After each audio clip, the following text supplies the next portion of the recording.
Bonjour à toutes et à tous.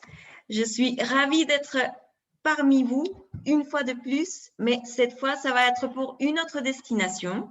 Aujourd'hui, on va traverser l'Atlantique et on va aller en Amérique centrale, dans un tout petit pays qui fait vraiment rêver. C'est le pays de la pura vida. C'est le pays le plus vert au monde, à mon avis, et il s'appelle le Costa Rica. Donc, je vais commencer déjà à vous parler de l'information essentielle sur ce petit pays d'Amérique centrale. Le Costa Rica partage ses frontières avec le Nicaragua qui se trouve dans le nord et le Panama qui se trouve dans le sud.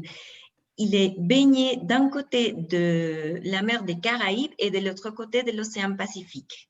Ça donne vraiment un avantage très important au Costa Rica au niveau des biodiversités. Et c'est pour ça qu'on va trouver différents types de plages des deux côtés avec un type de flore et de faune totalement différents et des paysages totalement inédits des deux côtés. La capitale de Costa Rica s'appelle San José. On va la trouver dans le centre du pays. C'est une capitale qui n'est pas comme les grandes métropoles qu'on trouve aussi en Amérique latine, je ne sais pas, comme Sao Paulo, comme Lima, comme Bogota, comme Mexique. C'est une petite capitale, mais qui a énormément d'atouts. C'est vraiment le point de départ des voyageurs qui viennent de l'Europe, parce que c'est là que se trouve l'aéroport international de Juan Santa Maria. San José se trouve aussi un petit peu en altitude. On la trouve à 1800 mètres d'altitude, mais c'est facile au niveau d'oxygène, justement pour les Européens qui arrivent dans le pays. Alors, comment s'y rendre au Costa Rica? Il faut savoir que Air France propose actuellement des vols directs de Paris à San José. La durée de voyage moyenne pour un vol direct Paris-San José, c'est de 11 heures. Nous savons, par rapport au Covid et tout ça, on a 4 vols Air France par semaine. C'est les lundis, les mercredis, les vendredis et les dimanches. Ils sont commencés avec 4 vols par semaine le 28 juin et ça va aller jusqu'à 29 août. Malheureusement, peut-être que ce nombre de vols par semaine va diminuer à cause justement des restrictions de voyage imposées par le gouvernement français pour s'y rendre au Costa Rica. Il faut savoir aussi qu'il y a d'autres compagnies aériennes européennes qui proposent des vols directs comme Iberia en partant de Madrid, Edelweiss en partant de Zurich, Lufthansa en partant de… j'oubliais le nom de la ville Lufthansa. Francfort, excusez-moi. Francfort, effectivement. On peut passer aussi par les États-Unis avec American Airlines et United Airlines, mais les gens qui passent par les États-Unis doivent compléter le formulaire ESTA, que c'est un peu contraignant quand même. Et il y a KLM qui va proposer des vols en partant de Amsterdam. Comme je vous disais, l'aéroport international le plus important au Costa Rica s'appelle Juan Santa Maria et se trouve juste à côté de la ville. On a aussi un deuxième aéroport international au Costa Rica du côté Pacifique dans la région de Guanacaste qui s'appelle Daniel Oduber. C'est un aéroport international qui dessert surtout plusieurs destinations de l'Amérique du Nord. Ça connecte beaucoup avec les États-Unis. Auparavant, juste avant la crise du Covid, KLM proposait un vol circulaire qui partait d'Amsterdam, il arrivait à San José, s'arrêtait après dans cet aéroport de Guanacaste et rentrait à Amsterdam. Mais pour l'instant, je crois que ces vols on va attendre juste un petit peu plus pour le reprendre. On a d'autres petits aéroports au Costa Rica, surtout dans la région de Guanacaste et du Pacifique. On a l'aéroport de Managua. C'est un aéroport qui se trouve dans le Pacifique central, juste à côté du parc naturel de Manuel Antonio. C'est la destination la plus importante du côté du Pacifique central. C'est le parc le plus connu du Costa Rica. On a aussi un autre aéroport qui se trouve dans la région de Guanacaste, dans la péninsule de Nicoya, à côté de la ville de Tambor.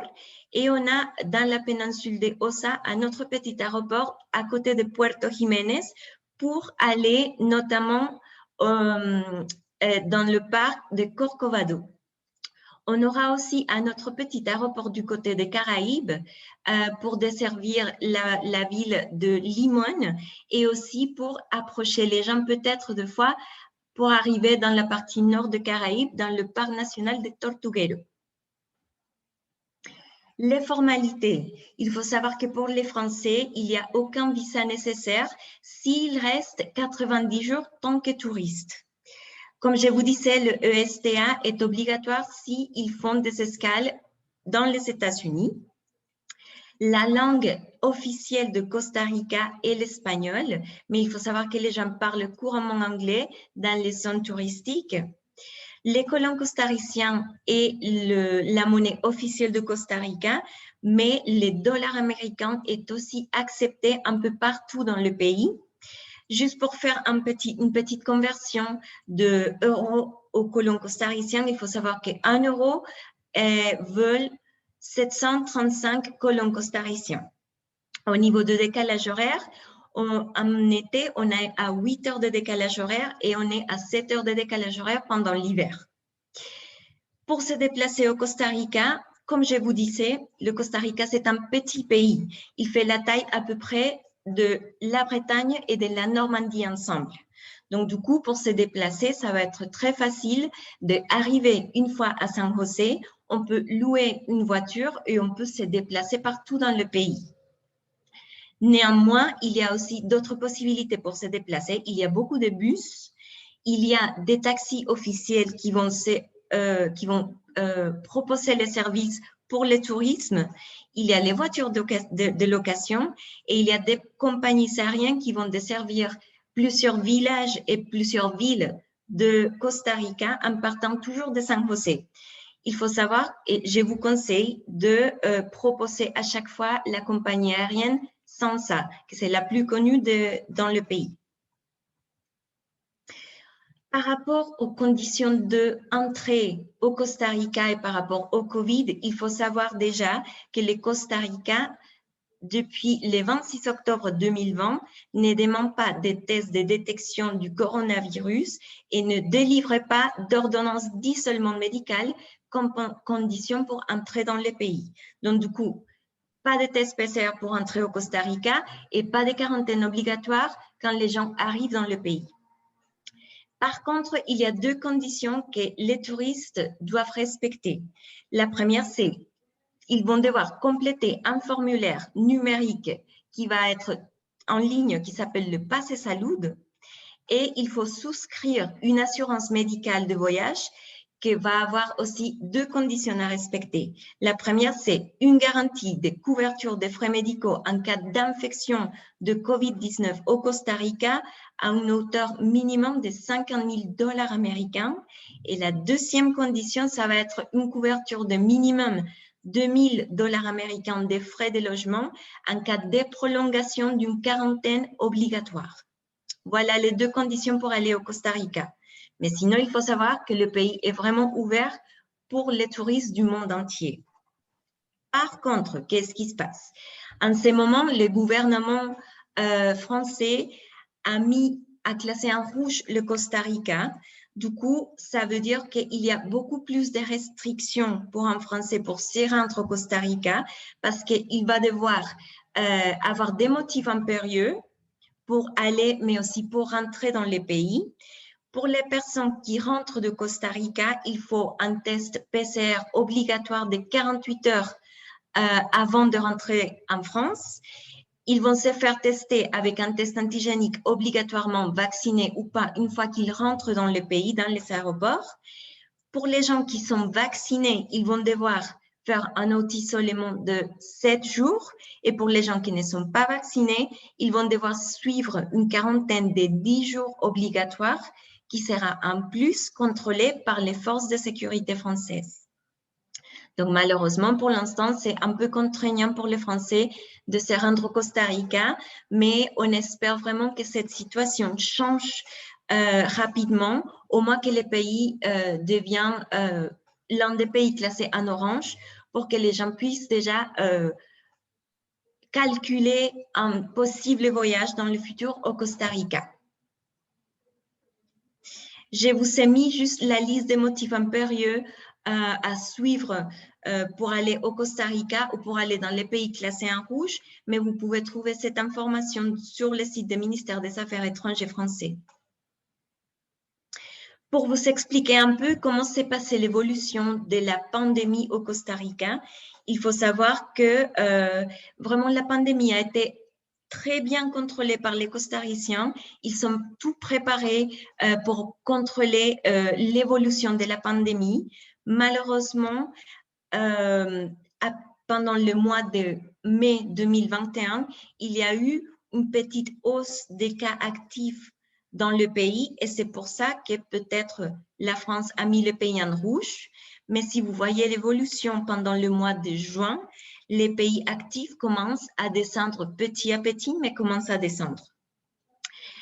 Les cépages qui circulent activement actuellement en Costa Rica sont les cépages britanniques et les cépages brésiliens, mais dans un taux beaucoup moins important que les cépages britanniques. Au niveau des statistiques de vaccination, il faut savoir déjà qu'au Costa Rica, on a une population de 5 millions d'habitants et il y a déjà 2 440 000 doses administrées dans le pays. Avec une première dose, on a déjà 1 629 000 personnes et totalement vaccinées, on a déjà 811 000 personnes vaccinées. Par rapport au parc hôtelier au Costa Rica, il faut savoir que l'offre hôtelière est très diverse et ça dépend, on va trouver une grosse diversité à l'intérieur des terres et dans les côtes. Du côté nord et Pacifique Centre, on va trouver des hôteliers, des grands hôtels, des resorts, des grandes marques comme Hilton, comme les Marriott, etc. Des complexes hôteliers surtout faits pour les marchés nord-américains, les Américains et les Canadiens.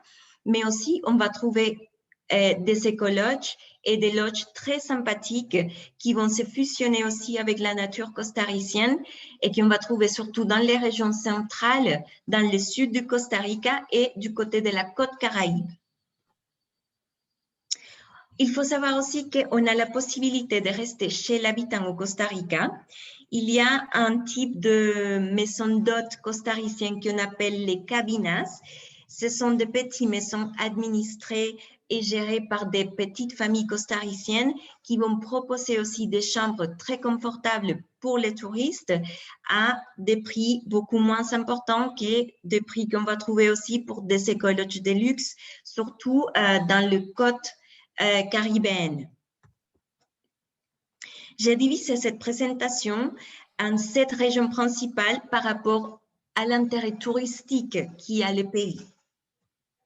Donc, on va commencer par la région centrale, les alentours de San José et la capitale de San José, parce que c'est là qu'il va arriver tous les Français. Ils vont arriver tous à la capitale et il faut savoir qu'il y a énormément d'atouts de visiter la capitale de San José. On va avoir une architecture très sympathique. On va avoir beaucoup de musées comme le musée national que vous voyez la photo ici. On va avoir aussi une ambiance des grandes métropoles d'Amérique latine très animée, mais très authentique. On va avoir des endroits comme les marchés centraux où on va pouvoir déguster la gastronomie costaricienne et voir toute la diversité de fruits et de légumes qu'on peut trouver dans le pays. Aux alentours de San José de la capitale, on va trouver déjà la première région d'intérêt touristique qui s'appelle la Vallée centrale et les hauts plateaux. C'est justement toute cette région que vous voyez encerclée en bleu. On va trouver des endroits comme les volcans Iraçu qui se trouvent dans la région de Cartago. C'est la région où on va trouver toute la production du café. Donc, il y a beaucoup de visites des endroits où les plantations de café se trouvent. Les touristes vont pouvoir découvrir la plantation, comment on va planter le café, comment on va récolter les cafés, comment on va produire tous les cafés jusqu'à l'avoir ici dans notre table et le prendre les matins. On a aussi le volcan Poás qui se trouve dans la région de Alajuela. On va trouver des endroits pour faire le tourisme d'aventure, pour faire beaucoup d'activités en plein air. On va trouver la région de Puerto Viejo de Sarapiquí. On va trouver aussi des endroits avec des cultures très authentiques, comme les charrettes de Sarchi qui se trouvent dans la région d'Alajuela. Une fois qu'on sort de cette région centrale, on va aller du côté de la côte Caraïbe. La côte Caraïbe, il faut savoir qu'on va la diviser totalement du nord et du sud. La partie nord, ça va être la partie nature, la partie où se trouvent les parcs nationaux de Tortuguero, et la partie sud va nous proposer ces endroits pour faire un peu de tourisme balnéaire, mais aussi une partie qui concentre une culture à part entière du reste du Costa Rica. C'est une culture afro-costaricienne qui a aussi un héritage qui vient de la Jamaïque avec une gastronomie très spécifique et très particulière. Donc, la côte Caraïbe, c'est aussi cet endroit, cette partie que vous voyez encerclée. On va diviser le Caraïbe à partir de la capitale qui s'appelle Puerto Limón. On va aller de ces côtés-là pour voir toute la partie du parc national de Tortuguero et la partie sud avec aussi un parc national qui s'appelle le parc Cahuita qui est très important dans la région. Et de Cahuita jusqu'à la frontière avec le Panama, on va trouver toute une partie pour faire du tourisme balnéaire. Quelques photos du parc national de Tortuguero. Il faut savoir que pour s'y rendre dans le parc, il faut aller qu'en bateau. On va avoir un embarquement dans un petit village qui s'appelle La Pavona. Les touristes vont devoir aller dans le bateau, parcourir 18 km pour sortir dans la côte et arriver après dans le village de Tortuguero qui se trouve au centre du parc national. Donc, si on voit un peu derrière, on va voir que La Pavona va se trouver par ici. Ils vont prendre tous ces chemins de la rivière pour arriver dans la côte Caraïbe et après, ils vont arriver de ces côtés-là dans le village de Tortuguero. Dans le parc national de Tortuguero, on va avoir deux types de paysages différents. D'un côté, c'est la partie des mangroves où on va pouvoir voir une diversité assez importante de reptiles, d'oiseaux, mais aussi de l'autre côté, de la côte Caraïbe, on va voir aussi la ponte des tortues, surtout des tortues vertes. On va avoir aussi des amphibiens, différents types d'amphibiens. On va pouvoir faire beaucoup d'activités nautiques. Une fois qu'on arrive dans le sud des Caraïbes, comme je vous disais, il y a d'autres types de parcs comme les parcs de Cahuita, qui a énormément des plages très sympathiques et très au calme pour les touristes, mais on va pouvoir aussi parcourir l'intérieur du parc avec des sentiers très spécifiques, très bien démarqués. On va pouvoir voir des paresseux, mais aussi de différents types de singes et d'oiseaux. Quelques plages qu'on va pouvoir découvrir dans le sud des Caraïbes, comme les plages de Cocles, la plage de Punta Uba et de Manzanillo. On va pouvoir aussi déguster une gastronomie totalement différente par rapport au reste du Costa Rica. Et on va pouvoir aussi partager des activités avec des communautés indigènes comme la communauté Bribri, qui va pouvoir nous montrer toute la culture de cacao et de café aussi. Une fois qu'on sort de la partie de la côte des Caraïbes, on va aller maintenant découvrir tout ce qui se trouve dans la région du nord-ouest du Costa Rica. La partie du nord-ouest du Costa Rica, c'est toute cette partie qui va comprendre un peu la région de Alajuela, un peu la région de Guanacaste. On va trouver des forêts qui vont être tropicale, sèche et des forêts de nuages. On va trouver beaucoup d'écologes dans cette région. Et au niveau d'activité, on va pouvoir trouver des endroits pour faire du rafting, du surf, du kitesurf, etc. Déjà, l'endroit touristique le plus important de cette région va être le volcan Arenal. Une fois qu'on sort du volcan Arenal ou à l'alentour du volcan Arenal, on va trouver une variété, une diversité d'hôtels très importants dans la ville de La Fortuna. C'est là que la plupart des touristes restent. On va pouvoir faire beaucoup d'activités, comme je vous disais, du tourisme d'aventure. On va pouvoir faire aussi beaucoup de tourisme de bien-être parce qu'il y a beaucoup de sources d'eau chaude qui viennent du volcan Arenal, mais aussi du volcan de Rincón de la Vieja. Et on va trouver aussi des petits endroits naturels comme les Rio Celeste, dont vous voyez la photo en bas à droite. Les parcs nationaux de Monteverde, c'est cette image qu'on voit toujours de Costa Rica avec des forêts de nuages, avec des pontes suspendues dans la forêt. Donc voilà, le parc Monteverde, c'est l'endroit parfait pour aller découvrir ces pontes suspendues. Et dans le nord, dans la partie de Guanacaste, on va trouver aussi des plages qui sont déjà très sympathiques, naturelles, comme la Playa Hermosa, avec cette type de sable noir volcanique.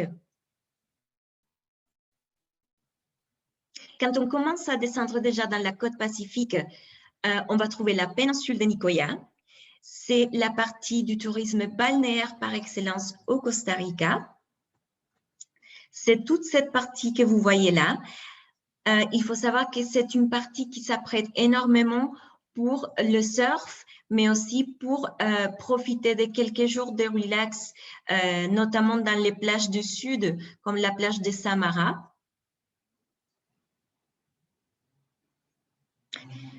Voilà quelques photos un peu des paysages et des activités qu'on va pouvoir faire dans la péninsule de Nicoya.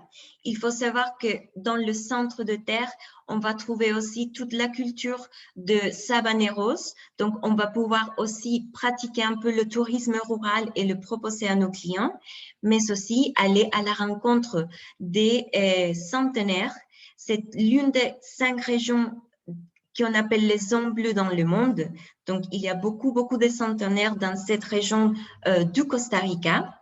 Et on va trouver énormément d'hôtels, de resorts, de grands resorts pour profiter de quelques jours à la plage. On va continuer à descendre toujours côté Caraïbes et côté Pacifique, excusez-moi, et on va se trouver déjà dans la partie de la côte Pacifique centrale. C'est toute cette partie que vous voyez là. On va trouver 3 endroits très importants à retenir sur cette zone. On va trouver déjà là le parc national de Manuel Antonio qui se trouve par ici. C'est les parcs les plus connus et les plus touristiques de Costa Rica. On va trouver aussi des endroits comme les Playa Uvita et Quepos qui vont proposer aussi beaucoup d'endroits pour le tourisme balnéaire, mais aussi pour le surf. Voilà quelques photos du parc national de Manuel Antonio.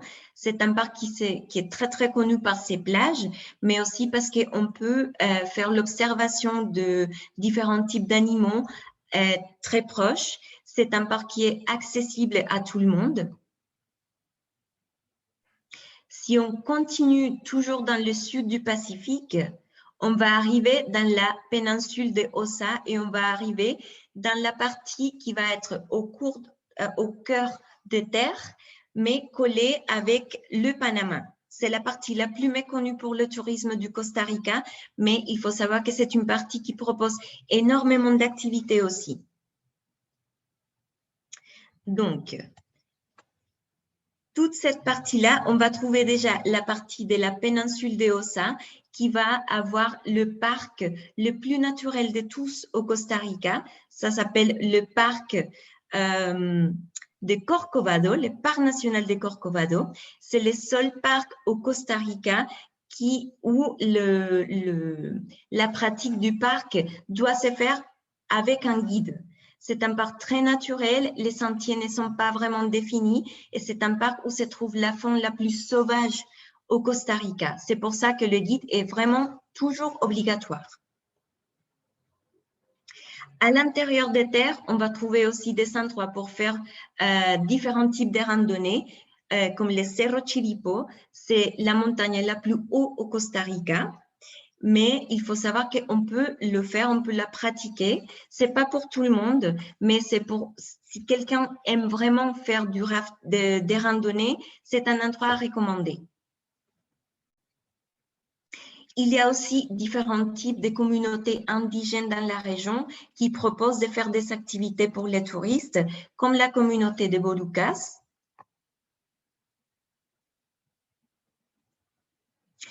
Je vais vous donner maintenant 6 raisons pour convaincre vos clients d'aller au Costa Rica.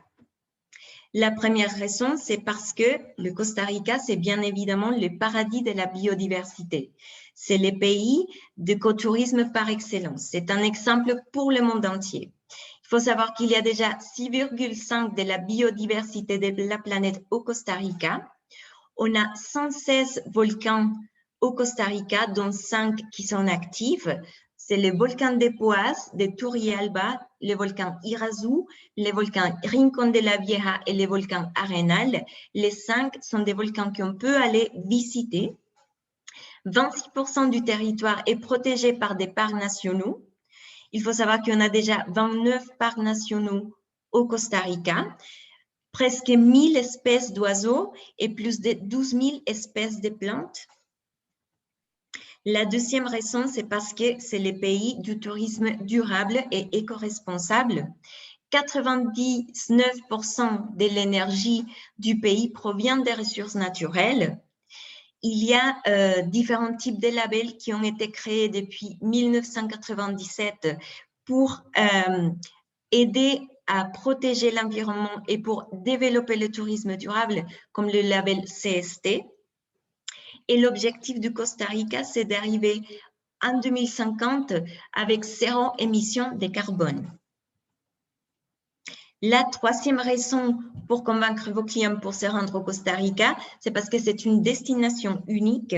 Il faut savoir qu'il y a déjà une diversité des paysages et des climats, mais il y a beaucoup de sites naturels et culturels qui sont classés par l'UNESCO, comme les sites culturels de sphère mégalithique de Dikis, qui se trouve dans le sud-ouest du pays, à côté de la péninsule de Osa.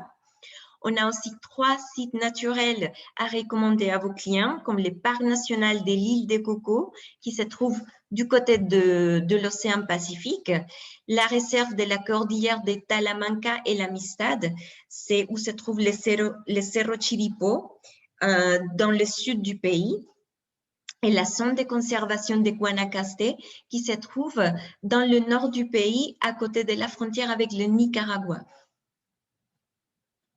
C'est un pays très sain et très accueillant. Il faut savoir que le Costa Rica n'a pas d'armée et que tous ces budgets normalement destinés pour la défense du pays est maintenant destiné pour l'éducation et la santé. Donc, c'est un pays qui est vraiment un exemple pour le monde entier et ça a aidé énormément au développement d'autres types d'activités économiques et environnementales dans le pays. C'est une terre d'aventure. C'est un pays qui se prête à faire différents types d'aventures, de sports d'aventure douces, mais aussi fortes, comme la randonnée, les baignades, les paddles, mais aussi le rafting, les tyroliennes, le surf et l'équitation. C'est une destination qui est agréable pendant toute l'année. Il faut savoir qu'au Costa Rica, on va diviser les saisons en 2. La saison sèche qui va être entre décembre et avril et la saison verte qui va être entre mai et novembre. On vous recommande vraiment de partir pendant la saison verte. Certes, il va pleuvoir un petit peu plus, mais il faut savoir qu'au Costa Rica, on ne va pas avoir les pluies qui vont rester pendant toute la journée. Il va pleuvoir 1 heure ou 2 heures par jour et après, il va se calmer et les gens vont pouvoir continuer leur parcours et leur voyage sans problème. Il y a beaucoup moins de touristes pendant la saison verte. Les prix pendant la saison verte sont beaucoup plus attractifs et c'est la saison idéale pour observer la flore et la faune du Costa Rica, notamment par exemple l'époque où on va voir le passage des baleines à bosse du côté de l'océan Pacifique, de la ponte des tortues du côté de l'océan Pacifique, mais aussi du côté de la mer des Caraïbes. Et il faut surtout éviter d'aller pendant la semaine sainte toutes les ans. Ça veut dire entre le mois de mars et avril, parce que c'est la saison la plus chargée au niveau touristique pour les Costariciens aussi. Je vous ai mis un petit calendrier où on va pouvoir justement expliquer les mois pour observer différents types d'animaux au Costa Rica. Donc, par exemple, la baleine à bosse, comme je vous disais, du côté de la péninsule de Osa, mais aussi du Pacifique central, on va pouvoir la voir entre le mois de juillet et octobre. Il y a des tortues olivâtres vertes et lues qui vont aller faire la ponte au Costa Rica du côté. Et on va voir, par exemple, des espèces d'oiseaux comme les quetzals qui vont pouvoir être observés pendant toute l'année au Costa Rica. Avant de finir cette présentation, je voulais juste vous informer que nous avons mis en ligne depuis 2018 notre site Pura Vida University. C'est vraiment un projet qu'on a fait pour toute l'Europe. C'est un site qui se trouve entièrement en français aussi, où on met beaucoup d'actualités en relation avec le tourisme costaricien. On va aussi vous donner beaucoup de matériel visuel et de vidéos et des photos pour que vous puissiez vous former aussi pour la destination. Il y a beaucoup de brochures, des manuels de vente, etc. Donc, n'hésitez pas d'aller visiter le site de Pura Vida University pour devenir vraiment des experts de la destination. Voilà. Je crois que cette information, c'est vraiment l'information basique que je pourrais vous donner cette fois du Costa Rica. On va pouvoir peut-être continuer à faire d'autres types de formations et de webinaires après l'été. Donc, je vais vous envoyer aussi l'information une fois que je l'aurai. Mais merci beaucoup pour votre attention.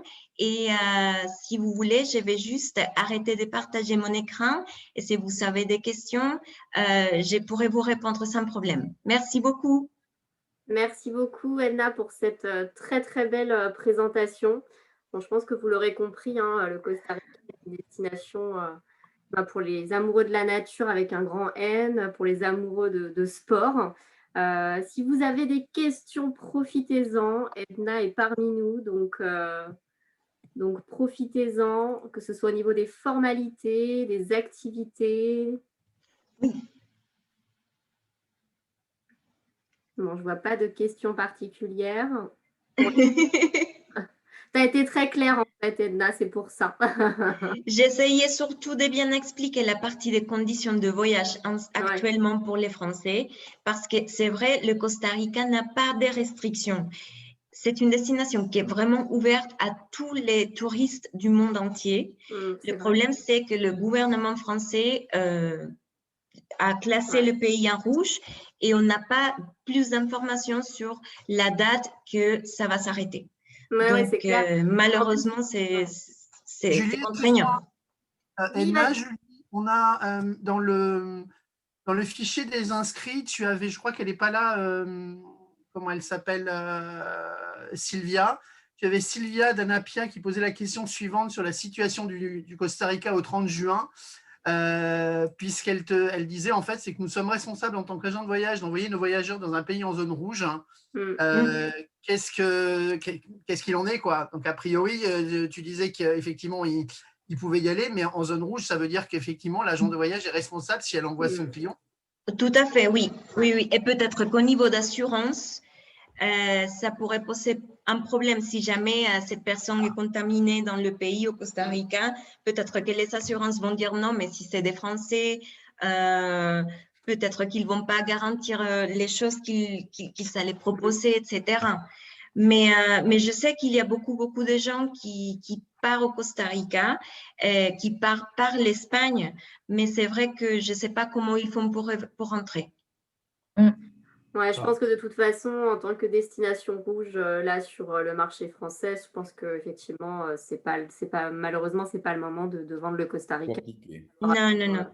Que la situation se décante, je recommande d'attendre au moins qu'il passe à la couleur orange.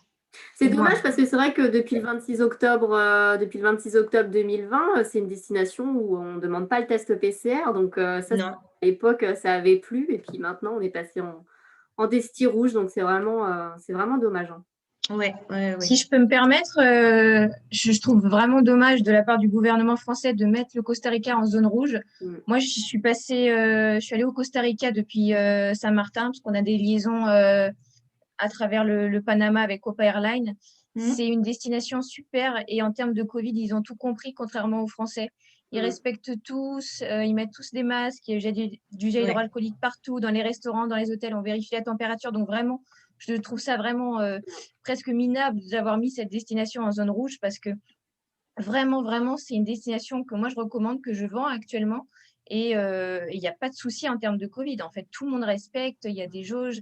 Ils vérifient partout, dans les restaurants, les hôtels, les centres commerciaux. Ils prennent la température. Tout le monde a son masque chirurgical. Tout le monde met du gel hydroalcoolique. C'est vraiment top. Et c'est vraiment dommage que la destination ait été mise en zone rouge.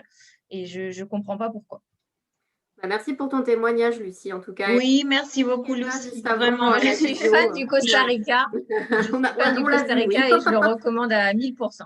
Non, c'est vrai que c'est une destination qui a travaillé dès le début de la pandémie à mettre en place tous les protocoles nécessaires pour recevoir encore et le plus rapidement possible les touristes. Et ils ont réussi à le faire. Oui. Mais bon, malheureusement, l'image n'est pas la meilleure en ce moment pour le gouvernement français. Donc, ce sont des choses qu'on ne va jamais comprendre. Mais bon, il faut faire avec. Et là, quand on part de France, donc la France a classé le Costa Rica en zone rouge, on est d'accord, mais quand tu pars d'Espagne ou de Suisse, ça doit poser moins de problèmes pour partir. Tout à fait. Parce que pour les Espagnols, c'est une destination qui est ouverte des deux côtés parce que c'est un truc, les Espagnols laissent entrer les Costariciens et les Costariciens laissent entrer les Espagnols. Donc, ce sont des choses bilatérales.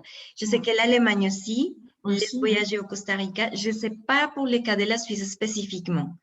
Je peux me renseigner, mais je ne peux pas vous donner l'information tout de suite. Il me semble qu'il y a une plus grande souplesse. Je sais que sur les Seychelles de la Suisse, par exemple, il y a une plus grande souplesse.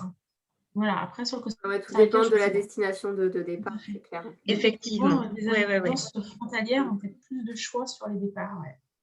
Tout à fait. Bon, je ne vois pas de questions particulières. Je vais laisser la parole à nos commerciaux préférés. Alors, Eric, je te laisse dire quelques petits mots sur le Costa Rica. Et sur ce déjà, merci à Enna parce que moi, elle me fait rêver à chaque fois. Ça fait 2 destinations qu'elle nous présente et moi, j'ai envie de partir. Je ne sais même pas quoi choisir. D'ailleurs, entre les deux, là-dedans, c'est compliqué. Mais en tout cas, merci Enna. Merci aux agences présentes. Je pense à mes copains antillais, notamment, entre autres. Donc, merci beaucoup. Moi, côté Alba, vous allez retrouver effectivement de l'hôtellerie en FIT, comment on appelle ça, en city break sur les villes principales du Costa Rica. Après, il se trouve que je travaille avec un prestataire qui est installé au Costa Rica, qui est Terra Caribea en fait, et qui propose effectivement des séjours très humains, on va dire, très proches de la nature, qui sont, comment on appelle ça, qui ont complètement épousé le côté vert et écologique du Costa Rica. Donc, n'hésitez pas à m'interroger là-dessus. Je vous ferai passer un petit mail façon en suivant. Merci beaucoup. Merci à Julie et à Céline pour leur présentation magistrale. Merci beaucoup. Merci Eric. Patrick, à ton tour, je te laisse la parole. Avant Patrick, Eric, on fait un petit vol Bordeaux-Ibiza On passe 3-4 jours à Ibiza, enfin à Formentera, et après on retourne sur Ibiza et on fait un, je sais pas comment, un Ibiza sans procès, si tu veux. Ouais, sans problème. C'est avec pas plaisir. mal. Hein. Bah oui, Comme vous ça, on va pouvez bien. Et on passer emmène par Edna avec Madrid. Voilà, et on emmène Edna avec nous. On valide. Ah ben oui, oui, oui, comme vous voulez. Hein. On valide à 100%, c'est clair. Excuse-moi, Patrick. Patrick, Non, vas-y, je t'en je prie. je suis partant, Céline, hein, pour faire cette À émission. toi aussi. Et bien, plus on est de fous, plus Partir à on- tous. Merci Edna pour cette magnifique présentation. Ce pays dont je rêve d'y aller. On en parle tellement, mais malheureusement, le rouge est là et ça bloque un peu les Français. Alors Oui. moi, en tant que représentant de plusieurs compagnies de croisière et beaucoup de compagnies américaines, je le dis déjà à tout ce petit monde qui est là actuellement, le 4 juillet, aux États-Unis, vous savez, c'est la grande fête aux États-Unis, et on attend tous un grand discours du président des États-Unis pour l'ouverture des États-Unis aux Français. Voilà, c'est important parce que pour aller sur le Costa Rica, notamment à Porto Limón, nous partons, on ne part pas des Antilles françaises, on va partir de Miami, on va partir de Fort Bien sûr. Lauderdale, et pour l'instant, on ne peut pas embarquer. Donc, j'attends vraiment avec impatience ce 4 juillet, parce que si vraiment il donne le feu vert, autant ton feu vert, on l'attend pour le Costa Rica, mais on l'attend aussi pour les croisières dans les Caraïbes au départ des États-Unis. Voilà. En tout cas, merci. C'était merveilleux, c'était verdoyant, ça nous a beaucoup plu. Merci pour cette présentation. Merci bien sûr aux belles présentatrices, à vous trois, Edna, Julie. Merci Cette beaucoup. présentation. Je vais rougir. Merci Patrick, hein, c'est adorable. Moi, je vais vous donner 2-3 petits mots également concernant Visiteurs. Donc, comme vous pouvez le constater, j'ai refait ma déco aux couleurs du Costa Rica et de Visiteurs. Quelques animaux, je vais voir. Envoyer un petit paresseux. Donc bon, nous, chez Visiteurs, on a bien évidemment du circuit accompagné, du à la carte, des autotours sur le Costa Rica. On a tout ce qu'il faut. Et puis surtout, on parlait de voyage avec Céline, Eric et Patrick et Edna tout à l'heure. Nous, on propose un éduc-tour sur le Costa Rica en 2022. Donc, oui. N'hésitez pas, je vous enverrai un petit mail avec toutes les informations. Mais en tout cas, voilà, vous pouvez mettre toutes les chances de votre côté en décorant votre agence, votre vitrine aux couleurs de Visiteurs du Costa Rica et puis en faisant des soirées clients à thème. Voilà, en tout cas, merci Edna. Tu es prête toujours parfaite. En tout cas, je pense que là, on est tous convaincus. On a tous adoré cette belle présentation. C'est vraiment une super destination. Tout comme Lucie, je ne cesserai jamais de la mettre en avant. Voilà, un grand merci Edna. Et puis, j'ai envie de remercier aussi le bureau de la Torah hein, pour ce travail, pour tous ces Zooms qui sont mis en place. Et puis, un grand merci aussi aux agences qui nous suivent, qui sont toujours fidèles au rendez-vous. Il faut penser, on va laisser Céline le préciser, on peut retrouver tous les Zooms en fait sur la chaîne YouTube. Tu le fais très bien, Eric. C'est pas moi. C'est vous qui avez repris. Hein. Moi, je suis plus au bureau, hein, mais le boulot que vous faites et cette chaîne YouTube, il faut vraiment la mettre en avant parce que tous les gens à qui on la présente trouvent ça absolument génial et c'est vraiment un outil formidable. Il y a beaucoup de contenu, hein, ça peut vraiment servir. C'est un bel outil, effectivement. Donc, profitez-en. Hein. Profitez de tous ces outils qui ont été mis en place depuis cette dernière année là, un peu compliquée. Vous avez vraiment pas mal de choses à votre disposition. Donc, profitez-en en tout cas. Ouais. Céline, tu as des nouveautés, toi? Pardon? Tu as des nouveautés, toi? Moi? Non. Oui. Pas de nouveautés. Non, Edna va m'envoyer son… Tu présentes quoi la prochaine fois? Pardon? Je présente quoi la prochaine fois? Je ne sais pas, tu peux choisir le pays. Je peux préparer la présentation. Moi, j'avais une question pour Lucie, en fait, parce qu'on m'a posé la question la dernière fois, où j'ai vu ça sur… je ne sais pas si je n'ai pas vu ça sur le helpdesk. Si un client français passe par les Antilles, donc un client métropole passe par les Antilles, est-ce qu'il peut aller aux États-Unis? Oui, moi je vends des États-Unis, j'ai des clients qui y sont actuellement. Au départ de Sint Maarten, on a des liaisons tous les jours avec Delta Airlines et American Airlines.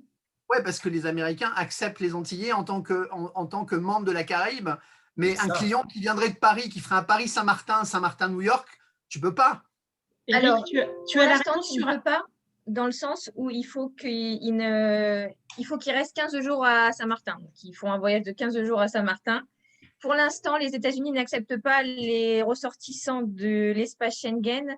Il faut qu'ils soient allés dans un autre pays hors espace Schengen 15 jours avant leur arrivée sur le territoire états-unien. Okay. Donc, sur ces questions de formalité, je vais rebondir. Et sur le moteur de recherche adoptanteo.com, auquel vous pouvez vous connecter gratuitement jusqu'au 1er septembre, il y a un moteur de recherche sur les formalités. Vous pouvez sélectionner votre pays de départ ainsi que la nationalité de votre client. Et on vous met l'outil à disposition jusqu'au 1er septembre, puisque pour que vous puissiez préparer cette relance. Cet outil, ce moteur de recherche, en fait, est mis à jour 2 à 3 fois par jour, en fait, par notre prestataire. Voilà ce que je pouvais rajouter. Bel outil. Merci beaucoup, Céline. Bien reçu. Bien. Bon, eh ben, merci en tout cas à tous pour votre présence, pour votre soutien. Et puis, Céline, rendez-vous la semaine prochaine, c'est ça, pour Saint-Martin? Il y a plusieurs rendez-vous. Nous, Julie, toutes les deux, on se retrouve notamment pour Saint-Martin. Et qu'est-ce qu'il y a d'autre encore à venir? L'Afrique du Sud. Mardi 6, on a le Saint-Martin, on a le 8 juillet l'Afrique du Sud et le 13 juillet l'Arabie Saoudite. Super. Voilà, ce sont les derniers Zooms de la saison avant une reprise en septembre. Non, il n'y aura pas de prochain Zoom en septembre finalement, puisqu'on va tous reprendre la route et tous venir vous voir. Voilà. Ah, ça c'est bien. Ça c'est clair, c'est clair. Voilà. D'ici demain, à tous les gens qui se sont inscrits, je vais... Merci Mélanie. Je vais envoyer l'enregistrement de ce Zoom ainsi que la présentation PowerPoint d'Edna. Merci. Merci beaucoup. Céline. Merci Edna. Bon après-midi tout le monde. Merci de nous avoir suivis. Merci beaucoup. Edna, pura vida. Merci, Merci, Edna. Au pura revoir tout vida. le monde. Au revoir tes agences. À bientôt. À bientôt. Merci à tous. Bon été sinon. Bon été.